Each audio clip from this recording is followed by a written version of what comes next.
Welcome to the Boss Up Talk podcast. This podcast spotlights unapologetic creatives, entrepreneurs, and Black women founders who have taken the leap of faith. Boss Up Talk is here to help you find your creative gift, develop it, and build a sustainable lifestyle from it. In each episode, we'll discuss the mindset, habits, routines, branding tricks, marketing tips, business strategies, systems, and processes that help you make money doing what you love. Let's boss up. All right. Welcome to this episode of Boss Up Talk. I am T. Westbrook, the founder of Cool Girls Create. And today I am sitting down with Maliyah. Introduce yourself and tell us a little bit more about who you are and what you do, and then we'll go into this episode of Boss Up Talk. Sure. Well, hi, everyone. My name is Maliyah. I'm a native of Nashville. I went to MTSU. I majored in biology, and now I am the owner of Road Forever Ice Cream, which is a Thai-inspired rogue ice cream food truck and storefront. Yes. So if you haven't guessed it yet, today's episode of Boss Up Talk, we are going to be discussing how to take your business from a online presence or food truck into a physical storefront. So welcome, Maliyah. I'm so happy to have you. Thanks for having me. All right. So first things first, how did you get into the food industry? Girl. Okay, so long story short, my best friend and I, who owns Road Forever with me, we traveled to New York our junior year of college. We tried road ice cream for the first time. Road ice cream was like trending at the time on Instagram, so we had to try it. Are you saying rolled? Rolled. Rolled. Okay. Rolled, yes. So rolled ice cream was trending at the time on Instagram. So we were like, we have to try this while we're in New York. The process is really, really cool. So we were like, this is different. At the time, there were no establishments in Tennessee. So it was like a must do. So we tried it in New York. We loved it. We were like, we should bring this back to Tennessee. But we were both still in college. We had no money, so it just wasn't feasible at the time. So about a year after we graduated, or maybe like 6 months after we graduated, I'm not sure. We were just like talking one day, and we were like, let's do this. So we decided to start with a food truck. My parents have a food truck, so getting in that industry was I won't say fair. A little bit easier for you. It was a little easier. They were able to really help us with the process. So. Okay. So that's so exciting. So you literally went to New York, tried this new idea, and said, "Hey, I'm going to bring it back down to my city." So how long did it take from conception of the idea and you and your partner saying, okay, we're going to do this, to actually getting a food truck up and going or doing your first event? Yeah, so we like pondered on the idea, and like I said, we were both still in college when we went to New York. We were both juniors in college, actually. So we graduated. We both got full-time jobs in our respective fields. And I think... What did you do? So I did clinical research. Okay. And she did HR. Okay. So y'all were like working on your idea, but still doing the whole full-time job thing. Right. So I think we were both around, she graduated later than me. So I was 6 months into my career, and I think she was about like 3 months into her career before we started like really working on getting this started. And we did it we did the food truck while we worked our full-time jobs for a year. And then after we quit and went full-time with Road Forever. Gotcha. So it took you about a year. So in that year that it took you to get started, what do you think were some key things that you learned, um, balancing like having a career or a job in your industry or field, and still trying to pursue like what you're passionate about? Yeah, so I definitely think that we wouldn't be able to start Road Forever if we didn't have our corporate jobs, because it definitely helped fund our dream. I don't think Uh-huh. we knew it was our dream job at the time, because when we started this, it literally just started like as a hobby. It was kind of like a cool idea, like let's see where this goes, basically. And we Right. decided to go full time with it because we were having to deny like several events.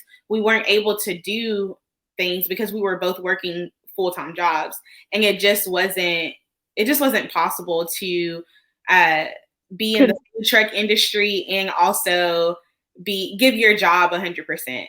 So we right. decided to quit so we could see where it would go.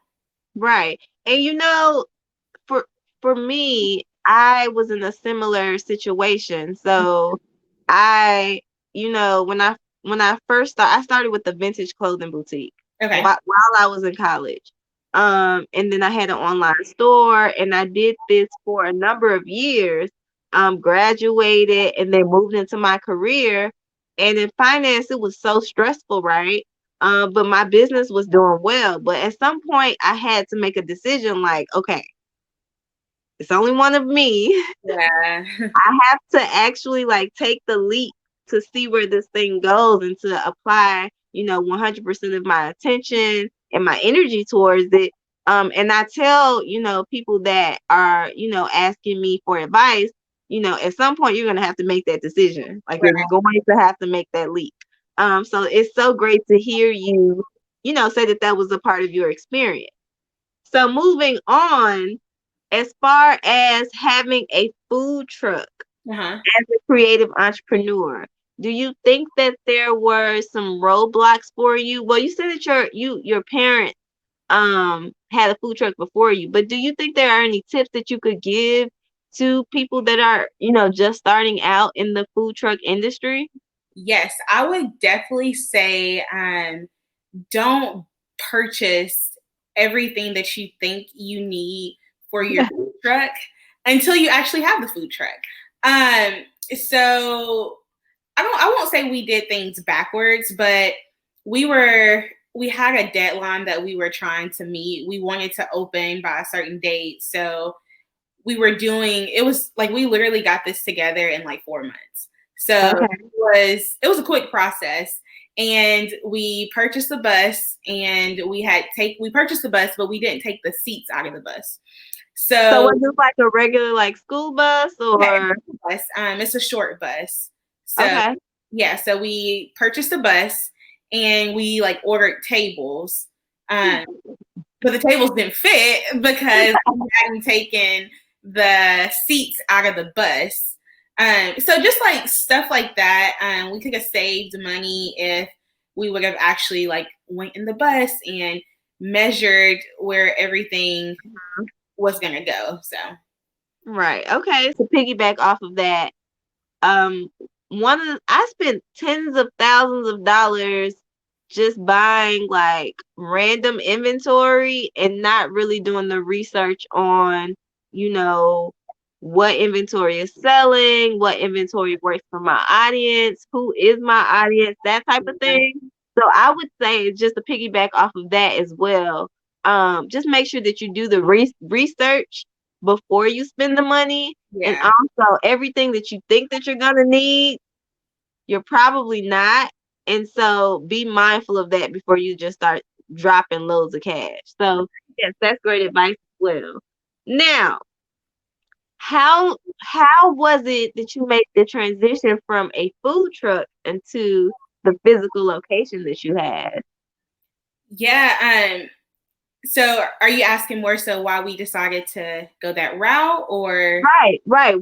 What prompted you to make the switch? And then how was that transition for you? Yeah, so we were noticing with the food truck, there were a lot of ideas that were coming to our head, and it just wasn't, we didn't have enough room to do it on the truck, basically. Because it's such a limited space. And with a food truck, you really want to limit your menu and limit the amount of things that you sell just because it's such a quick process. So we wanted to expand our menu items. And also the store has a party room. So one thing that we're going to start transitioning our business into is doing a lot of parties and doing a lot of teaching.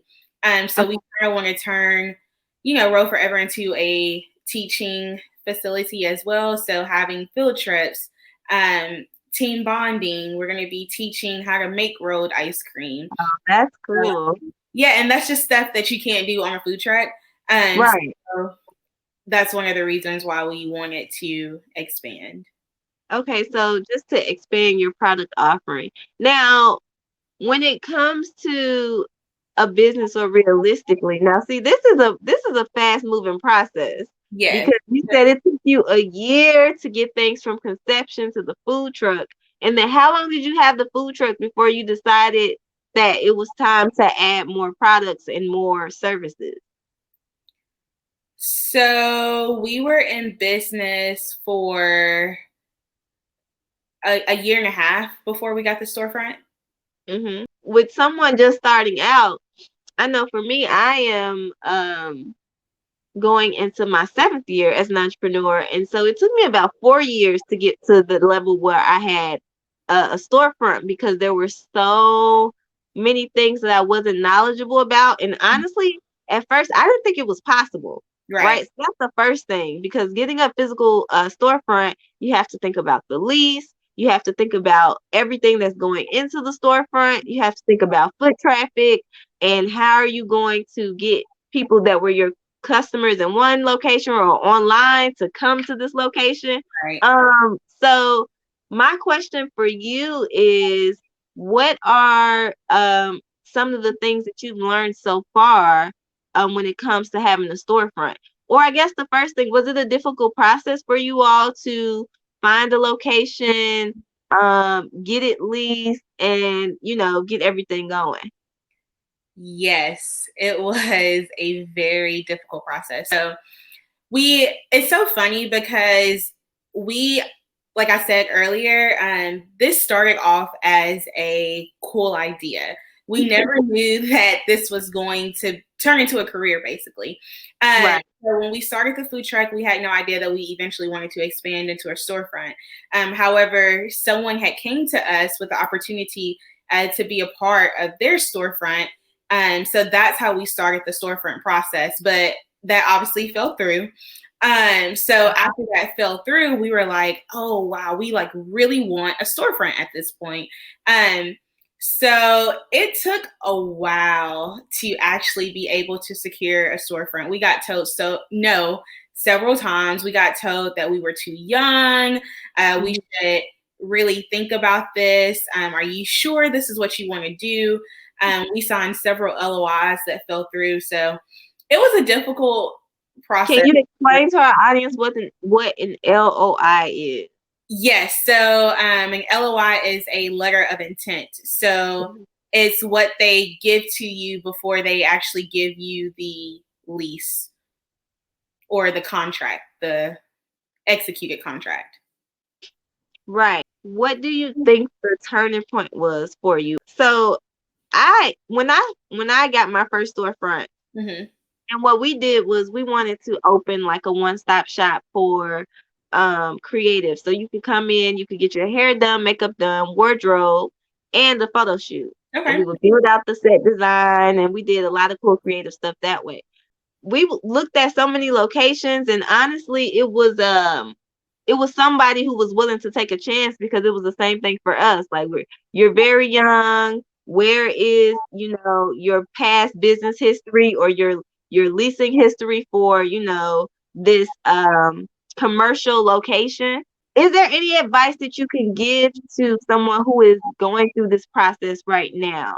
What is a friendly word that you can give, or some positive advice that you could give? Well, I think honestly, the times that we're in, I don't necessarily think a storefront is for everyone. Just because as we see, the world is changing and everything is going online.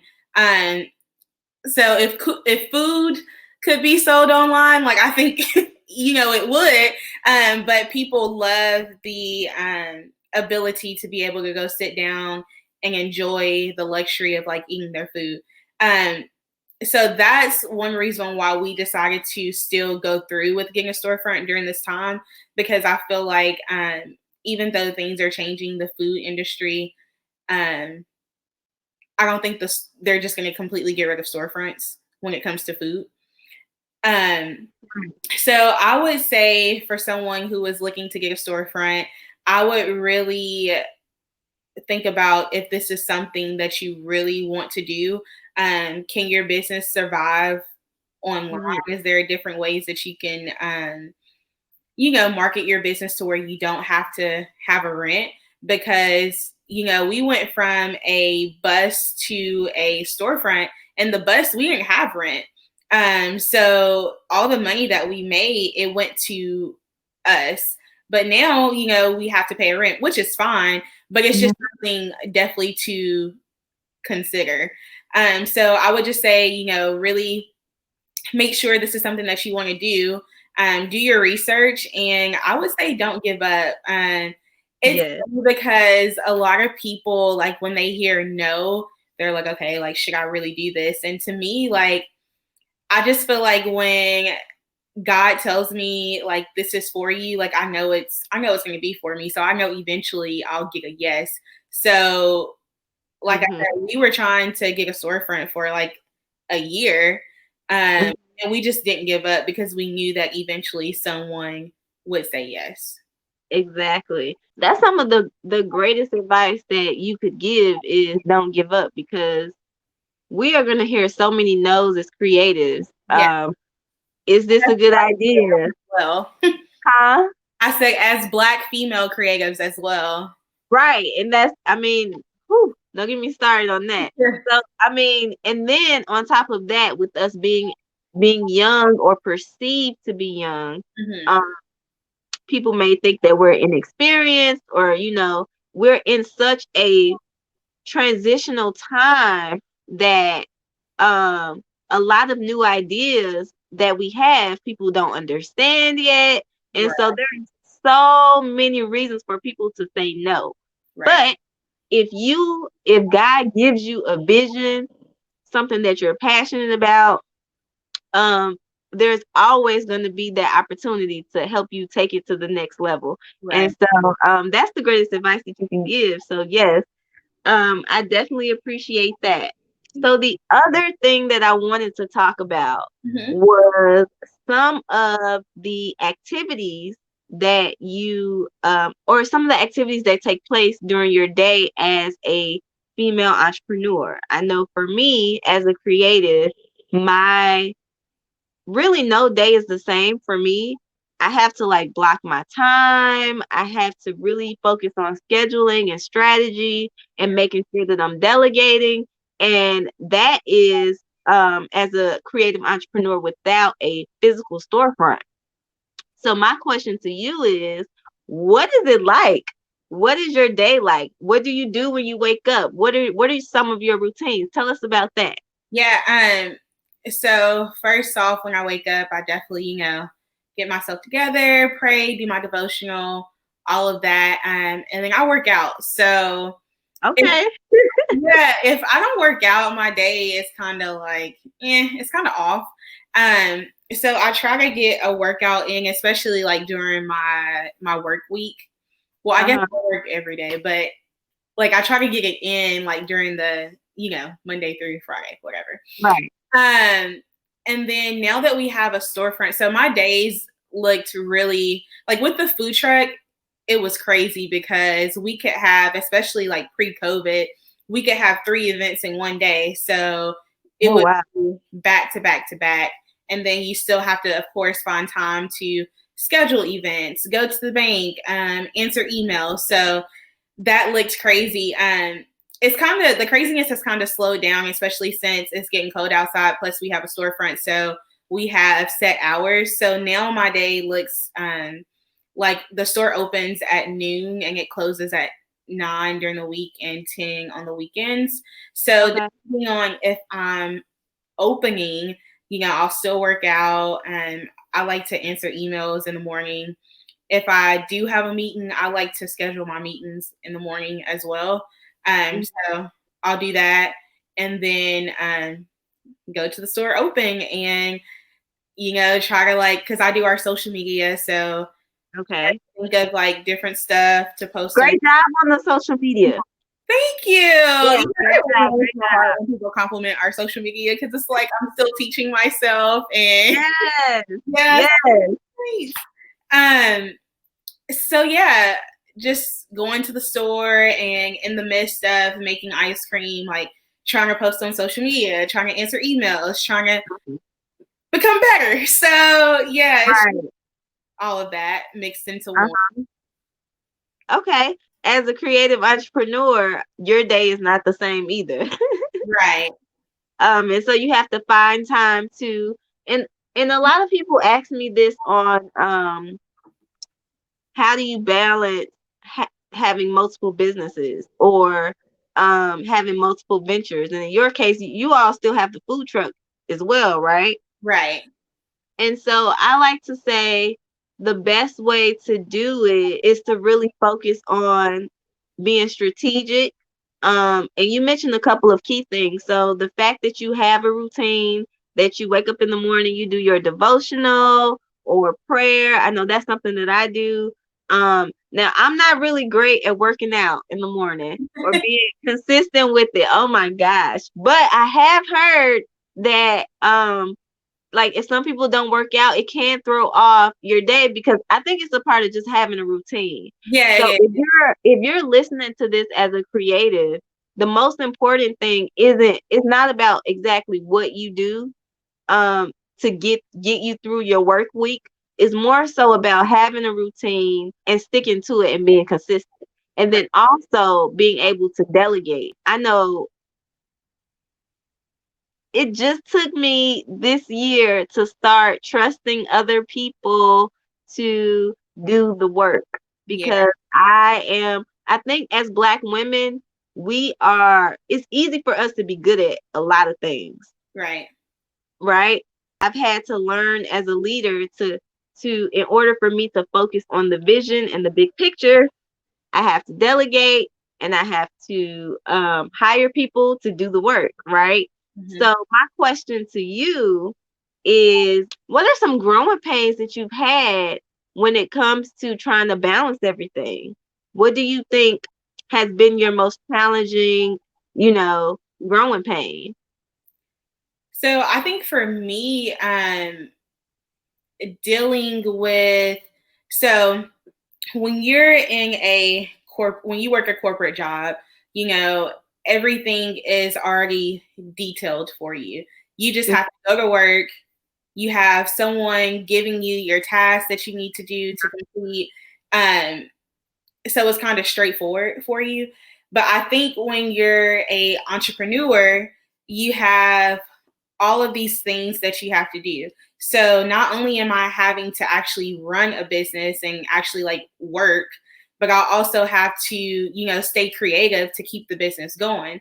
So when you're dealing with stuff in your personal life, you can kind of lose motivation to do that.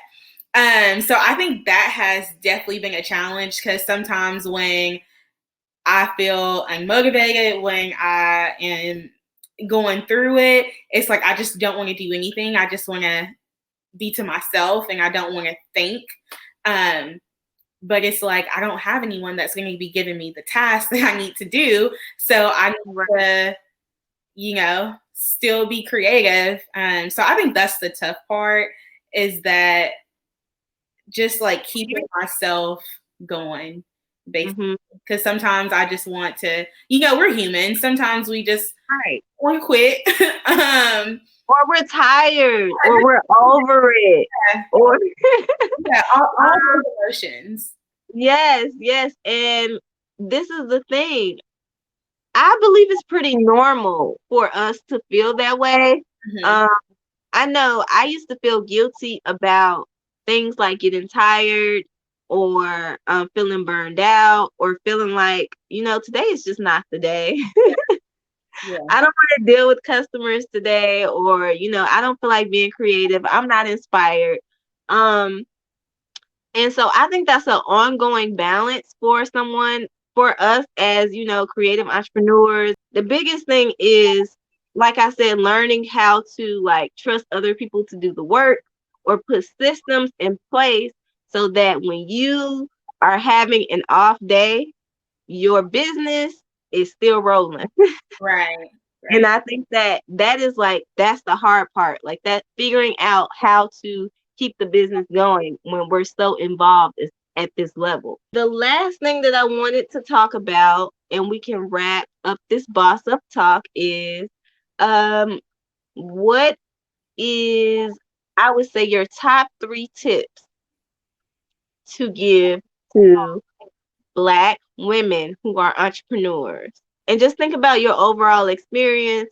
I know we talked about, hearing the no's, Mhm. um, not giving up, having, unproductive work weeks or whatever it is. But what do you think are, your top tips to give to, Black women entrepreneurs who happen to be creatives? Yeah. So the first thing I would say is to not give up. I truly believe that as women, we are capable of doing any and everything. Um, Mhm. and I feel like we're going into an era where women truly do rule the world. So, We run it. Yes, we do. period. So I'm like really passionate about like teaching women to, never limit themselves. So that's my whole thing. Just not giving up and just continuing to try and go after your goal. So that would be the first thing. The second thing I would say is to do your research. Don't just start a business because you see Sally doing lashes and Sally is making money. If you're not passionate about lashes, it's not something that is going to last. When you are tired, when you are stressed out, if there's no passion behind what you're doing, you're not going to give it your all. Um, so I would truly say to just do your research and don't start. Well, I guess that's kind of like three. That's like two things in one. I would say don't do your research, and I mean do your research. Sorry, and Uh-huh. the third thing is, don't just start something because you're thinking it's just quick money. Like actually Right. something that you are passionate about. Because I truly believe with passion comes income. Right. So if you are passionate about teaching kids how to paint, I feel like there are so many things that you can do with that. And if it's truly your passion and it's your gift, like I feel like the money will come. Right. And that's now great advice, great tips. And just to add to that, I would say that's so true. When I first started with my clothing boutique, I was like, I felt like I was competing with the whole world because everybody's like, oh, I got a clothing store. They're selling like wholesale lists. They're selling like all types of things. So it's very, very competitive. Right. Um, if you're a creative, I would say